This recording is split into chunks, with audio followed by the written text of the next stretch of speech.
것이다. 우리가 사회주의 할 때는 뭡니까?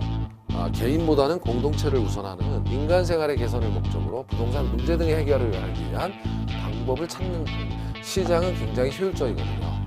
근데 그 시장이 고장났어. 자동차 고장난 거랑 똑같아. 그럼 고쳐야죠.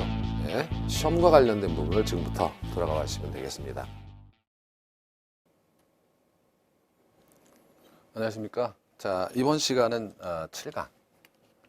7강이죠. 7강은 균형이에요. 균형의 의미 보시고 균형이 이동한다. 이거 뭐 시험에 항상 나온다 생각하시면 돼요. 탄력성도 항상 나오는 거고요. 자, 균형이라고 하는 것은 수요와 공급이 어느 한쪽으로도 기울어지지 않은 상태, 그러니까 수요량과 공급량이 일치하는 상태를 균형이라고 합니다. 이 균형점을 보통 이퀄리브리엄 해가지고 E라고 쓰게 되는 거고요.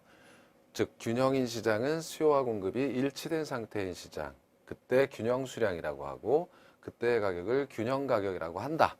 이렇게 얘기하는 겁니다. 자, 예제를 한번 보시죠. 함수를 가지고 수요 함수는 14의 기출인데 간단한 문제죠. 역수요 함수가 주어졌죠. P는 900-QD 수요 함수, 그 다음에 공급 함수 P는 100 플러스 QS이다. 균형 가격은 얼마인가? 자, 이것은 균형일 때는요, 수요량과 공급량이 일치하죠.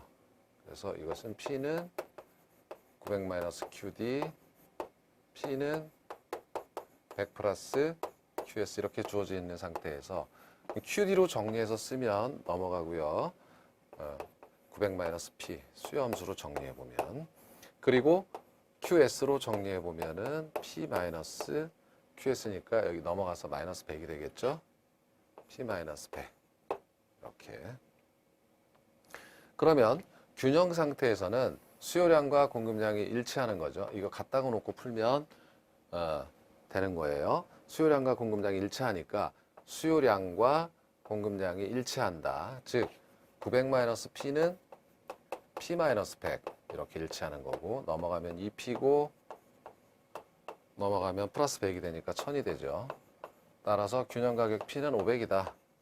이렇게 답이 되는 거예요. 단위가 10,000원이니까 500만 원 뭐 이렇게 얘기할 수가 있겠죠. 이렇게 14의 기출이고요. 자, 이렇게 QS로 정리할 수도 있겠습니다만 이게 같은 거니까 얘하고 같은 거죠. 균형 상태에서는. 그럼 이 둘을 더해버리면 2P는 1000 이렇게 되죠. 같은 거는 더하고 빼니까 사라질 테니까. 그래서 P는 500 이렇게 구해도 돼요. 사실은. 그러나 이렇게 한번 해보시고 나서 저렇게 해봐야죠. 자, 그래서 이 문제는 균형이라고 하는 것은 수요량과 공급량이 일치하는 상태를 말한다. 이걸 이제 보기 위한 문제였죠. 자, 근데 균형이 아닌 시장도 있어요. 지금처럼 공급이 더 많은 시장을 초과 공급이라고 합니다. 공급 쪽으로 기울어져 있죠. 자, 균형 가격이 아닌 그 이상에서는, 균형 가격 이상에서는 사려고 하는 수량이 수요량이 공급량보다 적죠. 초과 공급입니다. 공급이 많은 상태. 이것은 균형이 아닌 시장이에요. 균형이 아니다 해가지고 앞에다가 불자를 붙여서 불균형 시장이다 이렇게 얘기하기도 합니다.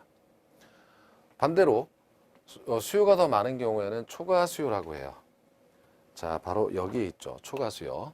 즉 초과 수요란 이 가격, 균형 가격 아래에서는 자, 사려고 하는 수량이 팔려고 하는 수량보다 더 많죠. 그래서 초과 수요입니다. 초과 수요. 이거를 쇼티지라고도 해요. 부족하다. 즉 공급이 부족하다. 같은 뜻입니다. 공급 부족, 초과 수요. 얘는 공급 과잉이라고도 하겠죠. 자, 그러면 지금 이제 균형 상태와 균형이 아닌 상태를 보셨고, 그리고 균형인 상태는 이상에서는 초과 공급이 더 많은, 가격이 높으니까 팔자가 많은 거예요. 수요는 줄고. 균형 가격 아래에서는 팔자가 줄어드는 겁니다. 가격이 떨어지니까 수요는 늘고, 그래서 초과 수요 현상이 벌어지는 거다 이렇게 생각하시면 되겠죠. 자, 그런데 시장은 완전 경쟁 시장이라면 시장 자체는 가격에 의해서 자동 조절이 됩니다. 이 수요와 공급을 줄여가지고 수급이라고도 하고, 그래서 수급 조절 기능이 있다. 누가 역할을 해주냐면 가격이. 그래서 수요와 공급이 좀 불일치한 상태에 있다고 하더라도 결국 수요와 공급을 일치시키는 수요 공급의 법칙이라고 하는데 그 역할을 가격이 해준다. 초과 공급 상태에서는 팔자가 많으니까 가격이 떨어집니다. 가격이 자꾸 떨어지면서 공급량이 줄고 가격이 하락하면서 수요량은 늘어나겠죠? 어디까지 가격이 떨어지냐면 둘이 만날 때까지 이렇게 둘을 매개해 줍니다. 그래서 가격의 매개 변수적 기능이다. 즉 가격은 수요량과 공급량을 만나게 해주는 역할을 한다. 초과 수요일 때는 어떨까요? 이제 초과 수요일 때는 반대로 사자가 많으니까 팔자는 별로 없고 가격이 막 올라가게 됩니다. 가격이 서서히 올라가면서 공급량은 늘고 가격이 올라가면서 수요량은 줄겠죠. 어디까지 가격이 올라갈까요? 만날 때까지. 그래서 균형으로 가는 매개 변수적 기능을 가격이 하게 됩니다. 즉 일시적으로 불균형 상태에 놓인 시장도 가격이 움직여서 늘 균형 상태로 갖다 놔주더라 라고 하는 겁니다. 그러면 자 예제는 초과 수요 이 예제는 이제 16회 때인가요? 그런가요? 하여튼 이 문제는 가격이 400원일 때 나타나는 현상은 그랬어요. 초과 균형 상태가 아니라는 걸 보여주기 위해서 가격이 400원일 때는 자 P는 400이니까 400은 900-QD 따라서 QD는 넘어가고 넘어오니까 900-400이니까 500이 되는 거고요. 수요량은. 자, P가 400일 때 공급량은 얼마일까? 400은 100 플러스 QS. 따라서 QS는 넘어가면서 빼기가 되죠. 300이 됩니다. 그러니까 수요량과 공급량이 일치하지 않아요. 초과 수요 상태입니다. 그래서 이때는 초과 수요 현상이 나타나더라. 균형이 아닌 상태다. 이렇게 이제 볼 수가 있다는 거죠. 자, 그림을 함수로 이제 표현해 본 겁니다. 그러면 균형은 어떤 의미가 있는가? 균형은 효율적 자원 배분을 한다. 참 추상적이고 어려운 말일 것 같지만 시장 경제의 핵심입니다. 효율적 자원 배분이다.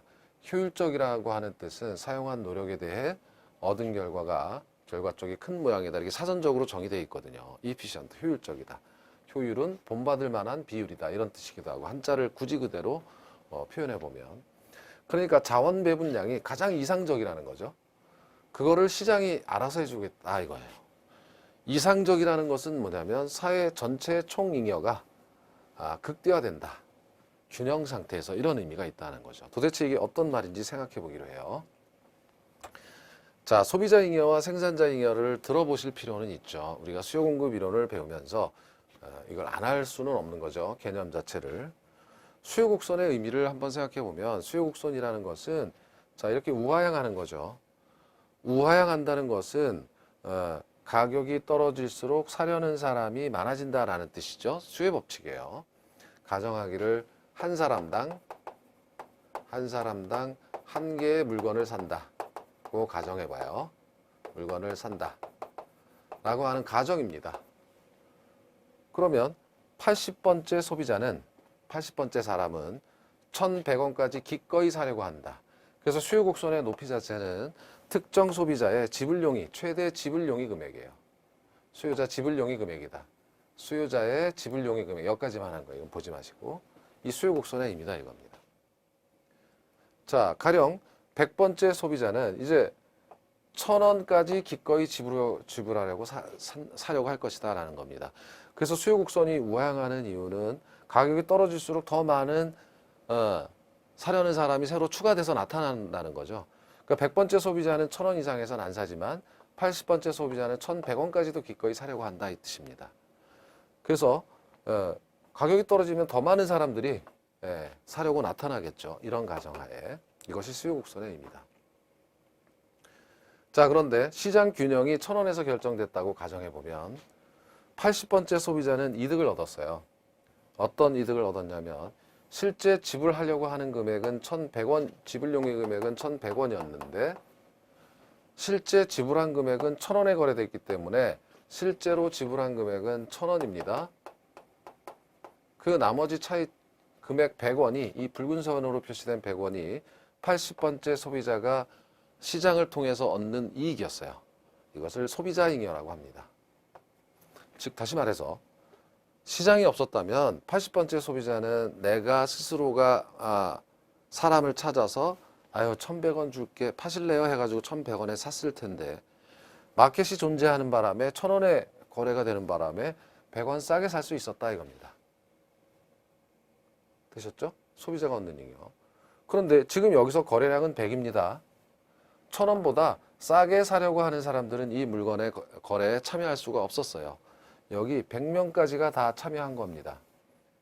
자, 첫 번째 소비자부터 100번째 소비자까지만 이 거래에 참여했어요. 다시 말하면 1,000원 이상에서 기꺼이 지불하려고 하는 사람들만 이 매매 거래에 성공한 겁니다.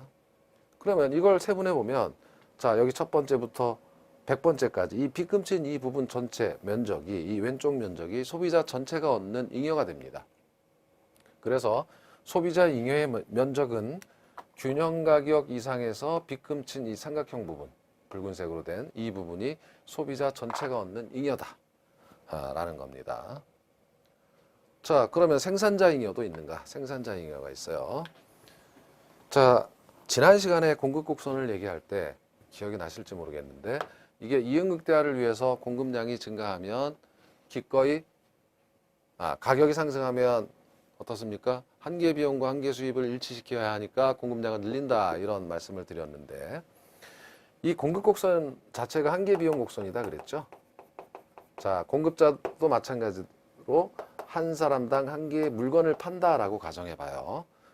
그러면 70번째 공급자의 한계 비용은 900원입니다. 900원에 기꺼이 팔 수 있었어요. 즉, 이 부분이에요.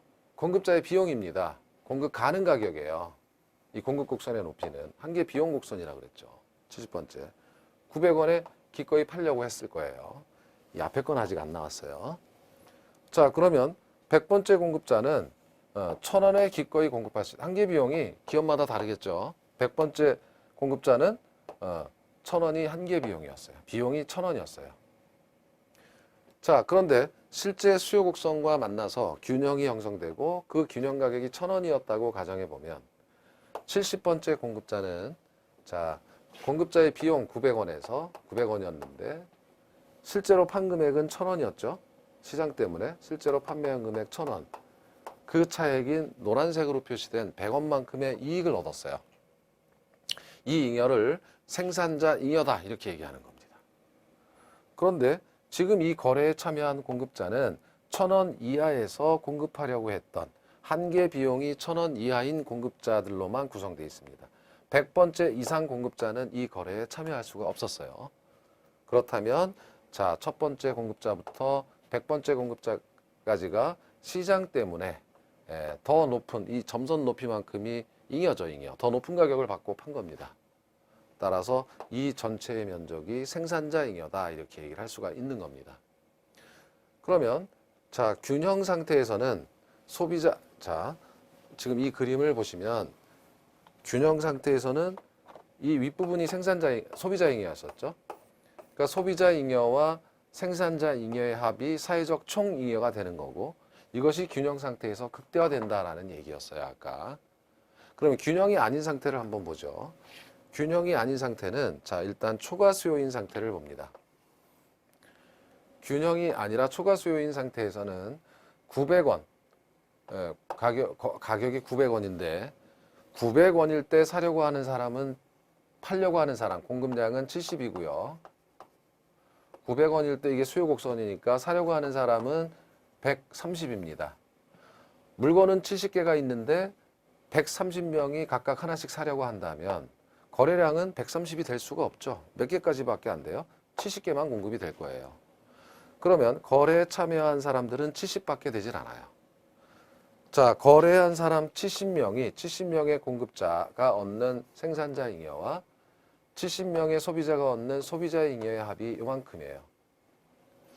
어디가 날아갔냐면 이 삼각형, 이 면적 부분이 허공으로 사라진 겁니다. 즉, 생산자 잉여와 소비자 잉여의 합인 사회적 총 잉여가 균형 상태에서 극대화되는 거죠. 이렇게 불균형 상태에서는 거래가 줄기 때문에 이만큼 날아가는 거예요. 거래에 참여하지 못한 사람들. 자, 그래서 왼쪽하고 오른쪽하고 비교해 보면 이 전체의 면적이 균형 상태에서 사회적 총잉여지만 불균형 상태에서는 이렇게 줄어들었잖아요. 그래서 균형일 때 생산자 잉여와 소비자 잉여의 합이 극대화된다. 즉 사회적 총잉여가 극대화된다.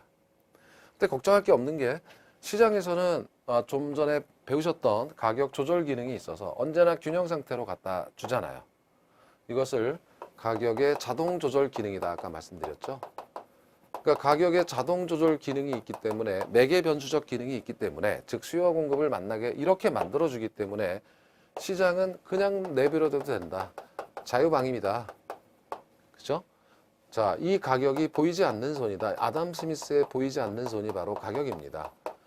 자, 가격이 알아서 늘 최적 상태에 갖다 놓는다.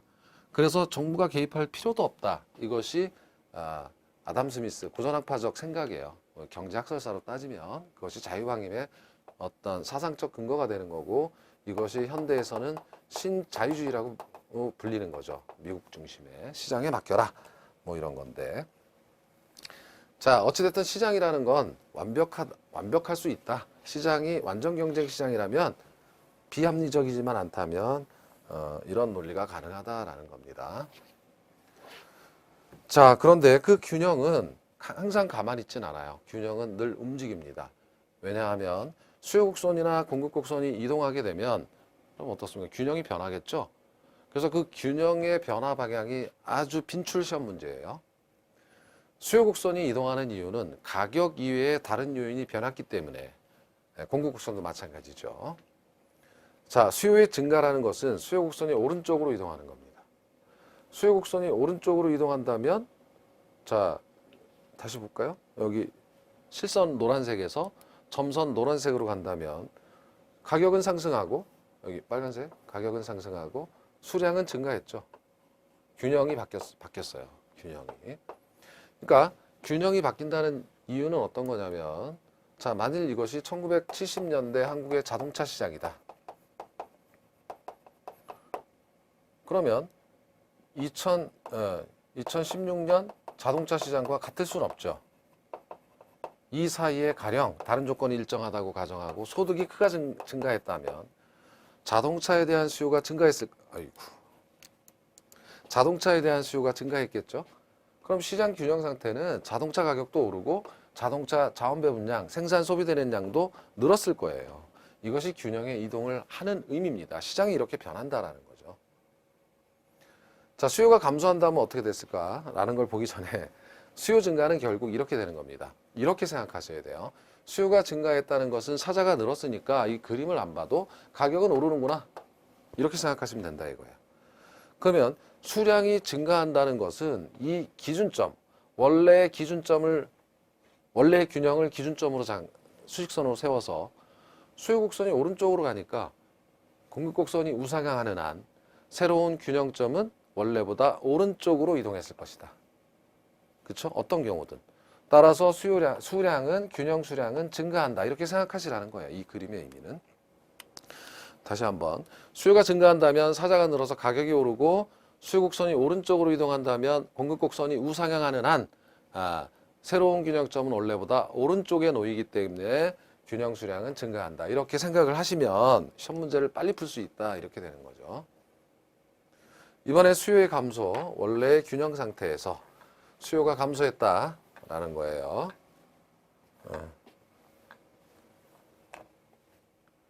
자, 수요가 감소했다면 어떻게 됩니까? 이렇게 되겠죠. 수요곡선이 왼쪽으로 이동하겠죠.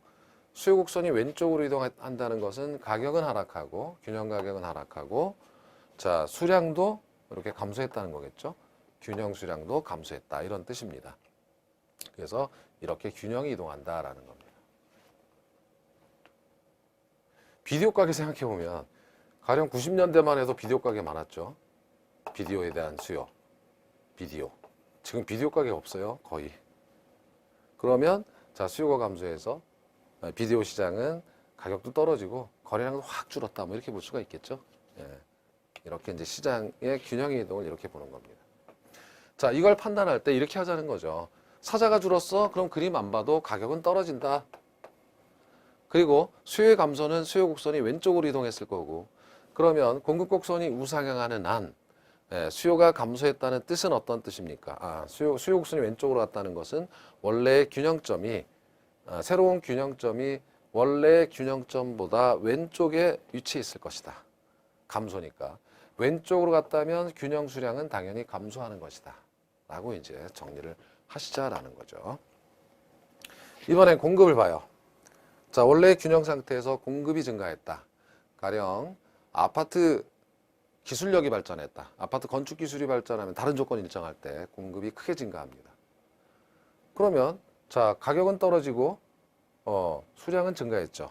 매매도 거래가 늘어난 거예요. 균형 수량이. 자, 그래서 공급 곡선이 오른쪽으로 이동하면, 즉 공급이 증가하면 이렇게 가격은 떨어지고 수량은 증가한다. 이렇게 이제 정리하자는 거죠. 그런데 이것도 그림을 볼 필요 없이 공급, 팔자가 늘었으니까 그림만 보고 가격은 떨어지는 겁니다. 팔자가 늘어서. 그리고 공급 곡선이 오른쪽으로 이동했다면 수요 곡선이 우하향하는 한 원래의 균형점보다 새로운 균형점은 오른쪽에 놓이게 되고 오른쪽으로 이동했다는 것은 증가했다는 거죠. 균형 수량이. 이렇게 하자는 거예요. 이렇게 이해하자는 겁니다. 자, 공급의 감소. 이번엔 공급의 감소. 자, 가령 남해안에서 쥐치가 저희가 고등학교 다닐 때는 굉장히 쌌는데 쥐포 지금 굉장히 비싸죠. 쥐포. 남해 바다에서 여수 앞바다에서 쥐치가 멸종이 됐어요, 거의.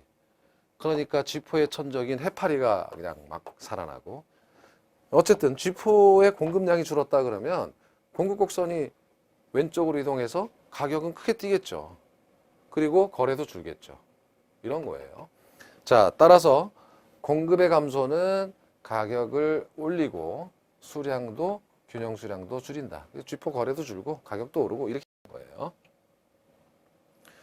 자, 이거를 또 이렇게 생각하자는 거죠. 그림 안 보고 팔자가 줄었어, 쥐포가 줄었어, 그럼 가격이 올라가겠네, 이렇게 생각할 수 있다는 거고, 공급 곡선이 왼쪽으로 이동했다면 수요 곡선이 우하향하는 한 왼쪽으로 이동했다면 원래의 균형점보다 새로운 균형점은 왼쪽에 있을 것이다. 왼쪽에 있다는 것은 균형 수량이 줄었다는 것이다. 이렇게 이제 판단하자는 겁니다. 이렇게 판단하면 이제 다음부터 보는 여러의 경우의 수가 있다고 하더라도 동시에 변한다고 하더라도 여러분 쉽게 이해할 수 있다. 자, 다시 한번 정리하면 가격이 상승하는 원인은 수요의 증가, 사자가 늘거나 팔자가 줄었다. 팔자가 줄었어요. 공급이 줄었으면 당연히 가격이 올라가죠. 자, 반대로 가격 하락 요인은 수요가 사자가 줄거나 팔자, 공급이 무지하게 늘었다. 이런 거죠. 그러면 가격이 하락합니다. 자, 이렇게 돼 있고, 균형 수량이 증가한 원인은 오른쪽으로 이동한 거예요. 수요든 공급이든. 수요든 공급이든 오른쪽으로 증가한다는 것은 수요의 증가, 공급의 증가라고 하고. 자, 균형 수량이 감소되는 원인은 왼쪽으로 이동했다는 거예요. 수요의 감소, 공급의 감소. 그래서 항상 균형 수량이 증가한다는 것은 공급 곡선이 오른쪽으로 이동한다. 증가는 무조건 오른쪽. 균형 수량이 감소한다는 것은 곡선이 왼쪽은 감소. 뭐 이렇게 이제 정리를 하자는 거죠. 이렇게 하고 9개의 경우의 수를 보더라도 어렵지가 않다 이런 얘기예요. 자, 지금 수요도 불변이고 공급도 불변이면 그냥 균형 상태 그대로 있겠죠. 불변인 상태. 그런데 수요가 불변인 상태에서 공급이 증가한다면, 자, 팔자가 늘었어? 가격 하락. 증가, 오른쪽으로 이동했어? 균형 수량 증가. 이렇게 하자는 거예요. 자, 수요가 불변인 상태에서 공급이 감소했다. 팔자가 줄었어? 수요는 가만히 있으니까. 그러면 가격은 올라가네. 감소, 왼쪽으로 이동했어? 그럼 수량은 감소하는군. 이렇게 이제 정리를 할 수 있다라는 거고요. 이번엔 수요가 증가할 때 공급은 불변인 상태에서 수요가 증가하면 수요 늘었어? 가격 상승. 증가는 오른쪽 이동이니까 수량 증가다. 간단하죠. 공급이 불변인 상태에서 수요 감소는 가격 하락. 감소, 왼쪽으로 이동했으면 수량 감소. 이렇게 되는 거고요. 자, 이번에는 이제 좀 복잡해졌어요. 두 가지가 같이 변합니다. 수요도 증가하고 공급도 증가했어요. 그럼 가격을 먼저 보죠. 수요가 증가한다는 것은 가격이 상승하는 요인이고 공급이 증가한다는 것은 가격이 하락하는 요인이에요. 그렇다면 자, 지금 수요 증가가 공급 증가보다 크다면 가격은 상승하겠죠. 수요 증가와 공급 증가의 크기 중에 수요 증가보다 공급 증가가 크다면 가격은 하락하겠죠. 둘이 같다면 가격은 불변이겠죠. 경우의 수가 가격은 상승할 수도 하락할 수도 변하지 않을 수도 있다. 구체적 크기를 봐야 한다. 이걸 한마디로 가격은 불명확하다 이겁니다. 그러니까 가격이 한쪽은 올라가는 방향이고 한쪽은 떨어지는 방향이라면 불명확인 거예요. 그런데 증가니까 수요 곡선 오른쪽, 공급 곡선 오른쪽, 다 오른쪽으로 가면 원래 균형점보다 새로운 균형점은 오른쪽에 있기 때문에 수량은 반드시 증가한다 이렇게 얘기할 수가 있다라는 거죠. 그렇죠? 자, 이번에는 수요 증가, 공급 감소입니다. 자, 공급이 감소하면 당연히 팔자가 줄었으니까 가격이 상승하는 거예요. 가격은 이건 보나마나 반드시 상승하는 겁니다. 수요 사자도 늘었고 팔자도 줄었으니까 가격은 폭등하겠죠. 수량은 하나는 오른쪽으로 가고 하나는 왼쪽으로 갔기 때문에 수량은 불명확한 겁니다. 어떤 경우의 수가 있냐면 오른쪽으로 가는 것이 왼쪽으로 가는 것보다 크다면 수량은 증가하고, 자, 오른쪽으로 가는 것보다 왼쪽으로 가는 것이 크다면 수량은 감소하고, 둘의 크기가 같다면 수량은 불변일 테니까 수량은 증가할 수도 감소할 수도 변하지 않을 수도 있다. 한마디로 불명확하다. 구체적 크기를 봐야 한다라는 표현입니다. 그래서 결국은 하나가 오른쪽으로 가고 하나가 왼쪽으로 이동하면 수량은 불명확인 거예요. 이렇게 정리를 하시면 되고요. 자, 이번엔 수요가 감소하고 공급이 증가하는 경우입니다. 수요가 감소하면 가격은 하락합니다. 공급이 증가해도 가격은 하락합니다. 팔자가 많이 늘었어요. 가격은 반드시 하락하지만 수량은 하나는 왼쪽, 하나는 오른쪽이니까 불명확하다. 구체적 크기에 따라 다를 수가 있다 이거예요. 그렇죠? 예. 그리고 자, 이번에는 수요 감소, 공급 감소 동시에 감소하는 경우 가격은 하락하고 공급 감소하는 경우 가격은 상승하니까 가격은 모르는 거예요. 불명확한 겁니다. 어떻게 될지 몰라요. 그렇죠? 예, 모르는 거예요. 가격은 떨어질 수도 올라갈 수도 변하지 않을 수도 있다는 거죠. 자, 그렇지만 수량은 수요 곡선도 왼쪽으로 이동하고 공급 곡선도 왼쪽으로 이동하니까 모두 왼쪽으로 가서 원래의 균형점보다 새로운 균형점이 왼쪽에 놓여 있을 것이다. 그러면 균형 수량은 반드시 감소한다. 이렇게 되는 겁니다. 그래서 여러분 복잡하게 그림을 안 그려도 빨리 문제를 해결할 수 있도록 이렇게 이제 정리를 해본 겁니다. 자, 함수로도 문제를 낸 적이 있는데, 자, 아파트 수요 함수는 100-2P, 공급 함수 QS는 10+4P. 공급 함수가 20+6P로 변한다면 균형 가격과 균형 수량은 어떻게 변하는가? 지금 곡선이 이동한 거예요. 공급 곡선이.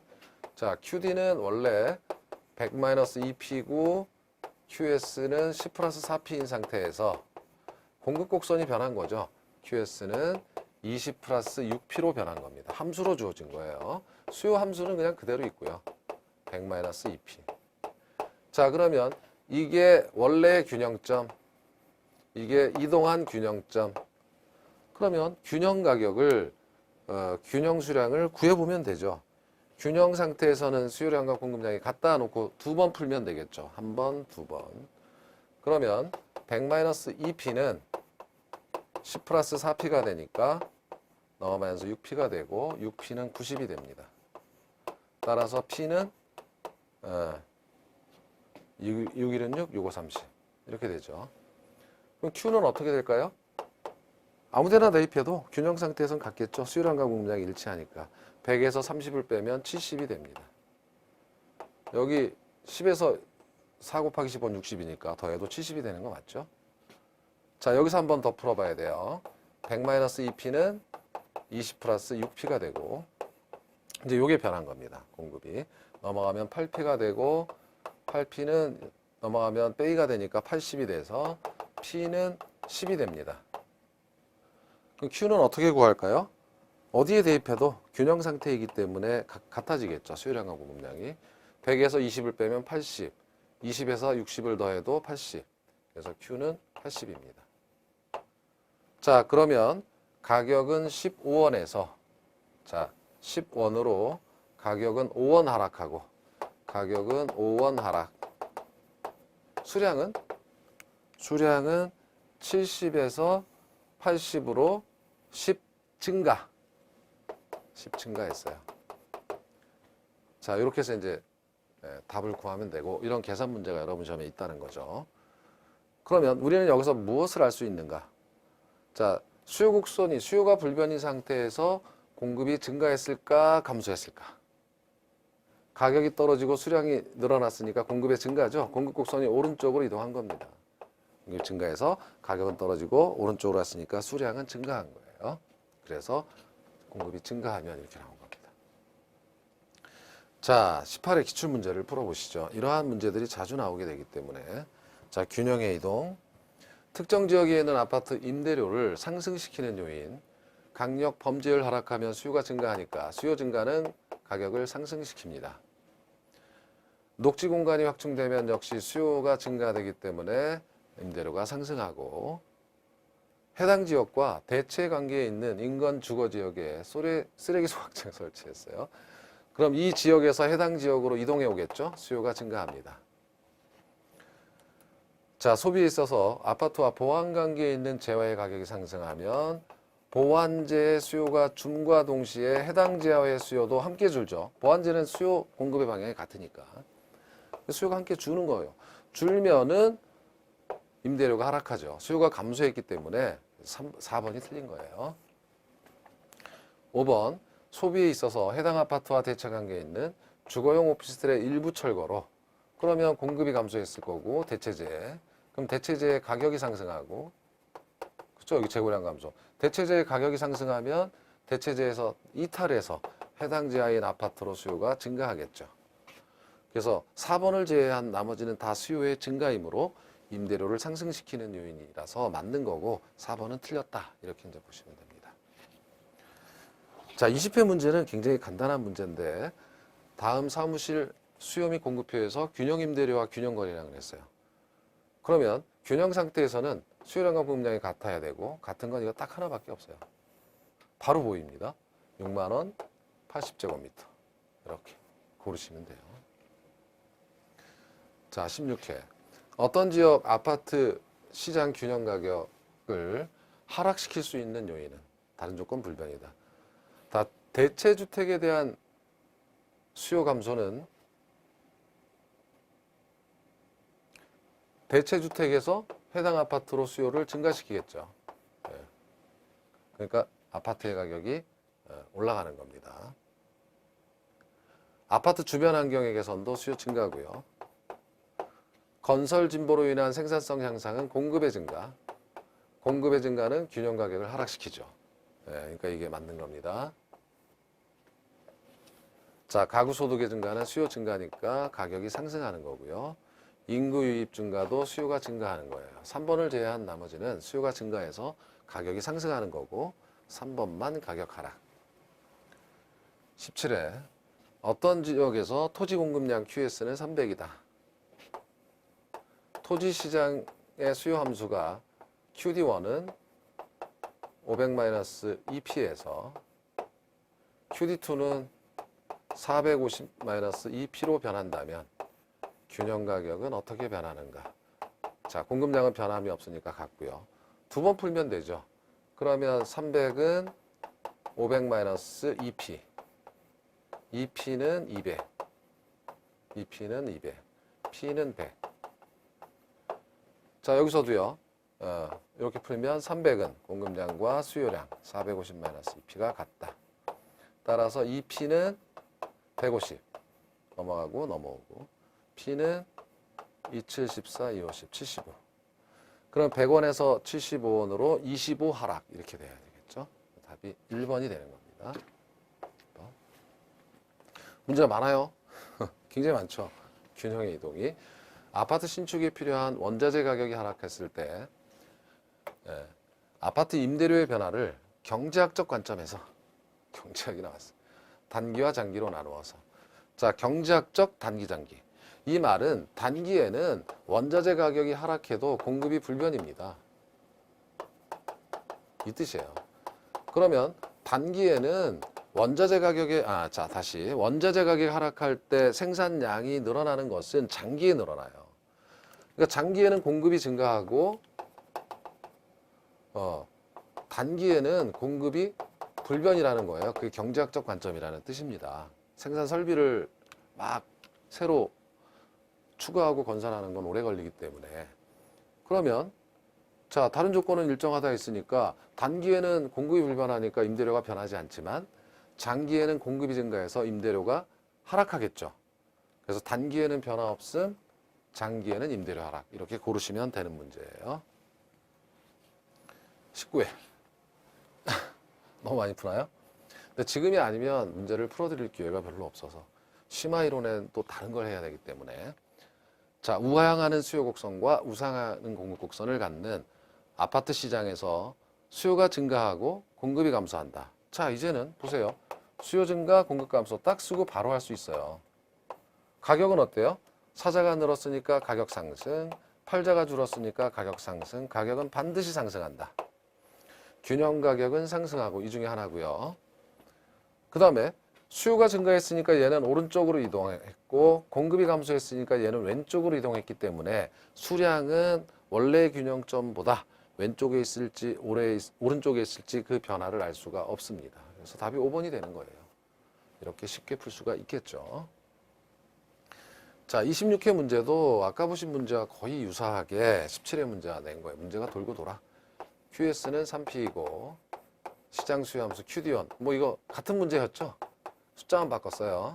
P에서 3P QD는 1600-P로 변했다. 두 번 원래 균형 새로운 균형. 그래서 이때 균형 가격의 변화는 갖다가 놓고 풀면 3P는 1200-P. 자, 4P는 1200. P는 430이니까 300이고요. 자, 여기서도 3P는 1600-P.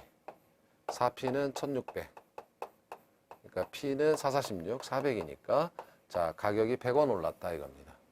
가격이 100 상승. 그래서 답이 4번이 되는 그런 문제다라는 거죠. 자, 25회 아파트 시장의 균형 가격과 균형 거래량의 변화는 관한 설명으로 틀린 것은 자, 공급 불변 수요 감소다. 그럼 가격 하락하죠. 이게 상승이 틀렸죠. 네. 벌써 틀렸네. 수요 감소하면 가격 하락, 감소니까 거래량은 감소. 왼쪽으로 가니까. 수요 불변 공급 증가, 가격 하락. 그죠? 공급이 증가했으니까 오른쪽 이동, 균형 거래량 증가. 수요 증가가 공급 증가보다 크다 하면 가격은 상승하겠죠? 가격 상승이 가격 하락보다 큰 거니까. 자, 모두 오른쪽으로 이동했으니까 균형 거래량 증가한다. 맞는 겁니다. 공급 감소가 수요 감소보다 큰 경우 자, 가격 상승하는 요인이 가격 하락하는 요인보다 크기 때문에 가격은 상승. 그리고 감소니까 왼쪽으로 이동하니까 거래량은 감소. 자, 수요의 감소가 공급 감소보다 큰 경우 이것은 가격 하락 요인이 가격 상승 요인보다 크기 때문에 가격은 하락하고 자, 왼쪽이니까 거래량은 감소. 이렇게 해서 1번만 틀린 답이 되는 거죠. 자, 이렇게 해서 이제 균형의 이동을 살펴봤고 문제도 굉장히 많다는 것을 보셨어요. 이제는 탄력성으로 마지막 주제가 수요와 공급의 탄력성인데 탄력성에서도 계산 문제 포함 한두 문제가 나오게 됩니다. 자, 개념을 보면 탄력성이란 이제는 여기까지는요. 가격이 올라가면 가령 수요량이 감소한다. 혹은 공급량은 증가한다. 방향만 봤지만 탄력성에서는 이게 얼마나 감소하고 얼마나 증가하느냐를 보는 것이 탄력성이에요. 네, 탄력성. 그래서 정의하기를 수요량이나 공급량이 지금 가격만 말씀드렸지만 소득, 다른 재화 가격 변화까지 다 볼 수 있어요. 그러한 종류는 자, 가격 탄력성. 가격을 보면 가격 탄력성, 수요와 공급에 있고 소득이 변할 때 수요가 변하는 것을 보려면 소득 탄력성. 자, 교차 탄력성은 다른 재화의 가격 변화가 해당 재화의 가격에 수요에 영향을 미치면 이건 대체재나 보완재라는 얘기입니다. 이런 것 등을 이제 정리를 해나가기로 하고, 이번 시간에는 탄력성의 개념만, 수의 탄력성의 개념만 좀 보기로 해요. 이게 덩크슛인데, 이게 보면은 요즘 농구 시즌인데요. 흑인 선수들은, 외국 흑인 선수들은 키가 적어도 탄력이 굉장히 좋아요. 점프를 할 때 탄력이 굉장히 좋아서 덩크슛이 가능하지만 1m 80이 안 돼도 동양인, 우리나라 사람들은 잘 못하더라고요. 자, 가격 탄력성도 마찬가지예요. 가격이 변할 때 수요량이 많이 변하면 탄력적이다. 얼마나 민감하게 변하는지를 보는 거예요. 잘 못 변하면 비탄력적이다. 흑인들은 탄력적이고 동양인들은 비탄력적인 거예요. 일반적으로. 자, 그래서 수학적으로는 어떻게 보냐면 분수의 힘이 또 나오는데, 분수는 항상 A분의 B다라고 하면 경제학에서 말하는 분수의 의미는 분모는 뭡니까? A, 한 단위당. 분자는 뭡니까? B죠. B는 몇 단위나, 물음표 쓸게요. 몇 단위나 변하는가를 알기 위해서 나눠버리는 거예요. 둘의 크기를 상대적으로 비교한다는 것이 분수입니다. 경제학에서는. 그래서 이것을 한 단위는 가격이 1% 변할 때 수요량은 몇 %나 변하는가를 측정하는 비표. 이것이 수의 탄력성이고, 절대값이라는 것은 이것은 크기만 보지 방향은 보지 않겠다라는 얘기예요. 마이너스도 이게 의미가 없으니까 마이너스 빼버리겠다 이런 뜻이에요. 가령 이런 거죠. X의 가격이 10,000원일 때 수요량은 100이었다. 가격이 11,000원으로 상승하면, 자, 가격은 10% 변했고 10,000원에서 11,000원 상승했죠. 그러니까 수요가 감소했겠죠. 수요가 100에서 80으로 20%나 감소했죠. 마이너스를 이렇게 안 써도 된다는 거죠. 절대값이니까 사라져서 2다 이겁니다. 이 말은 2라는 의미를 해석해 보면 가격이 1% 변할 때 수요가 2%를 변하는구나. 이런 뜻이에요. 가격 변화의 수요량이 2배나 변하는구나. 이런 뜻입니다. 이것이 탄력성의 의미예요. 수의 가격 탄력성의 의미. 그런데 이것을 여러분 시험에서 계산 문제를 풀기 위해서 이 식을 이해해야 되는데, 가격 변화율을 보게 되면 원래 가격에서 델타 P, 이게 가격 변화율입니다. 그렇죠? 원래 가격이 10,000원이었는데 1,000원이 올랐다 그러면 10% 오른 거죠. 10,000분의 1,000 이렇게 표현할 수 있고, 그 다음 수요량의 변화는 원래 수요량을 Q라고 쓰고 여기를 델타 Q, 절대값이죠 물론. 가령 원래 수요량이 10,000인데 11,000으로 변했으면 10%가 여기도 변한 거죠. 1,000이 변했다. 뭐 이런 식으로 해가지고 이것이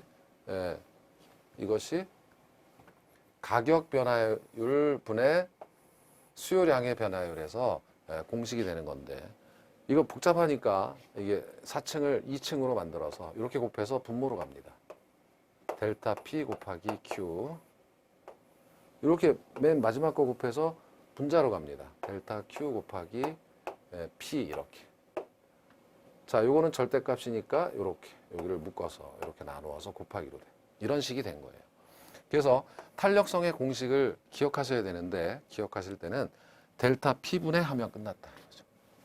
자, 델타 P분의 하면 위에는 같은 델타가 들어가니까 달라야 되니까 Q가 들어가고, 그 다음에 Q분의 P예요. 뒤집혀서 이렇게. 델타 P분의 하면 다 외운 거다. 델타 P분의 하고 위에는 델타 Q. 뒤집혀서 오른쪽은 Q분의 P. 이렇게 공식을 기억하시면 됩니다. 그래서 이 나왔는지 설명을 드렸어요. 이걸 왜 해야 되는지는 여기에 있어요. 자, 가령 우리가 일반적으로 가격이 1,000원에서 1,200원으로 올랐으면 20% 올랐잖아요. 그때 수량이 줄었겠죠. 가격이 올랐으니까. 가령 1,000에서 900으로 변했다라고 하면 1,000에서 900으로 10% 줄었잖아요. 그러면 탄력성은 20%분의 10%, 2분의 1, 0.5가 되는 거죠. 이렇게 하면 되는데 뭘 이렇게 복잡하게 합니까? 라고 하면 이런 문제가 있어요. 자, 그럼 반대의 경우로, 아까는 자, 가격이 1,000원에서 1,200원으로 오른 건데, 그럼 가격이 1,200원에서 1,000원으로 떨어질 때도 그림은 똑같아요. 앞이나 이거나 그림은 똑같아요. 아이고. 얘나 그림은 똑같은데 방향이 바뀌었어요. 아까는 자, 이렇게 오른 경우예요. 가격이. 그런데 이번에는 떨어진 경우에 1,200원에서 1,000원으로 떨어진 거예요.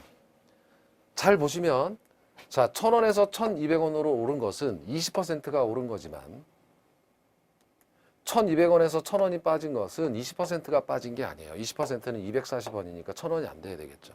16.7%가 빠진 거예요. 마찬가지로 1,000에서 900으로 갈 때는 10% 빠진 거지만 900에서 1,000으로 갈 때는 10%가 넘게 증가한 겁니다. 다르죠. 그러니까 아까 이렇게 보는 퍼센티지율이나 지금처럼 이렇게 거꾸로 보는 퍼센티지율이 달라요.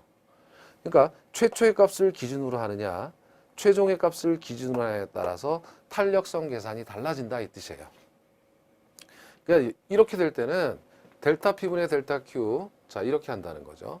지금 이제 앞서서 최초의 값을 기준으로 해서 델타 P분의 델타 Q는 같아요. 델타 P는 언제나 200이고 200은 올랐죠. 델타 Q는 100입니다. 절대값이니까. 그러니까 델타 P분의 델타 Q는 200분의 100 이건 200분의 100 2분의 1 이건 항상 같고 다만 QP가 자 최초의 값이냐 하면은 최초의 값 1000 최초의 값 Q 수량 1000 P 가격 1000 하면 이건 1이니까 그냥 0.5가 되는 거죠. 이렇게 해서 0.5가 나온 거고요. 최종의 값을 기준으로 하게 되면 어떻게 계산해야 됩니까? 자, 최종의 값을 기준으로 하게 되면 이번에는 이건 최초의 값이지만 200분의 100은 똑같아요. 델타 P분의 델타 Q는. 다만 이 값이 최종의 값이에요. P는 1200이 되는 거고 여기 1000이 아니라 1200이 되는 거고 그 다음에 여기 1000이 아니라 최종의 값이니까 900이 되는 거예요. 그래서 900 이렇게 바뀐다는 거죠. 얘를 기준으로 하기 때문에. 그러면 얘보다 이거는 커지니까 이걸 계산해 보면 0.667이 나온다. 이렇게 이제 되는 거였다라는 거죠. 이러한 탄력성을 호탄력성이라고 해요. 이걸 호라고 하죠. 그래서 이 호탄력성은 이제 점탄력성은 미분인데 우리 시험에서는 안 나올 거고 그래서 이 호탄력성은 어디서 측정하느냐에서 다르기 때문에 가령 중간점을 기준으로 한번 해보자 라는 거예요. 중간점은 1200과 1000 사이는 1100이고 900과 1000 사이는 950이니까 자, 이 경우는 델타 P분의 델타 Q 200분의 100은 똑같고요. QP를 중간값으로 하자 이거죠. 950, 1100 950분의 1100 해보면 이렇게 0.58이 된다라는 겁니다. 그러니까 보시다시피 어느 점을 기준으로 하느냐에 따라서 QP가 QP를 어느 점을 기준으로 하느냐에 따라서 다 계산이 달라지기 때문에 일반적으로 중간점을 기준으로 한다. 호탄력성에서는 이런 거고요. 이런 것이 20회 시험에 이렇게 나왔기 때문에 자 가로 안에 올바르게 묶인 것은 해서 단 중간점을 이용하여 계산한 탄력성이 이렇게 돼 있어요. 자 사무실의 임대료가 9만 원에서 가격이 9만 원에서 11만 원으로 상승할 때 이렇게 되는 거죠. 사무실의 수요량이 Q가 108제곱미터에서 92제곱미터로 감소했다. 이때 수요 가격 탄력성은 얼마냐 이거예요.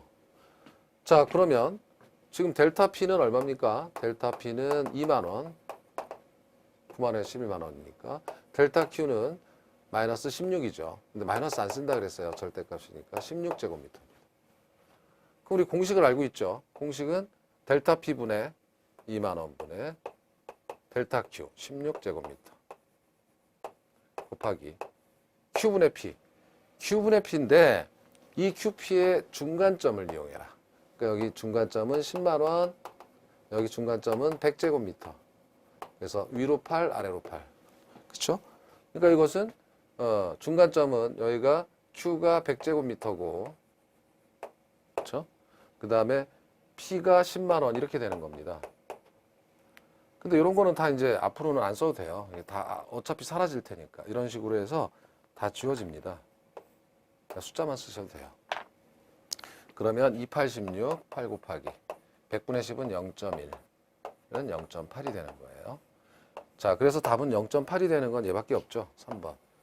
그리고 잠시 후 다음 시간에 1보다 적은 경우를 비탄력적이라고 해요. 수의 탄력성은 비탄력적이라고 할 수 있다. 이런 것 때문에 지금 아까 같은 공식을 기억하셔야 한다라는 겁니다. 자, 그래서 이번 시간은 자 어떤 걸 했냐면 균형의 의미와 균형의 이동 그리고 수혜 탄력성, 가격 탄력성, 계산 공식과 문제 이런 걸 봤다면 이제 다음 시간에는 나머지 탄력성을 다 정리하기로 해요. 자, 이번 시간은 고생 많으셨습니다. 고맙습니다.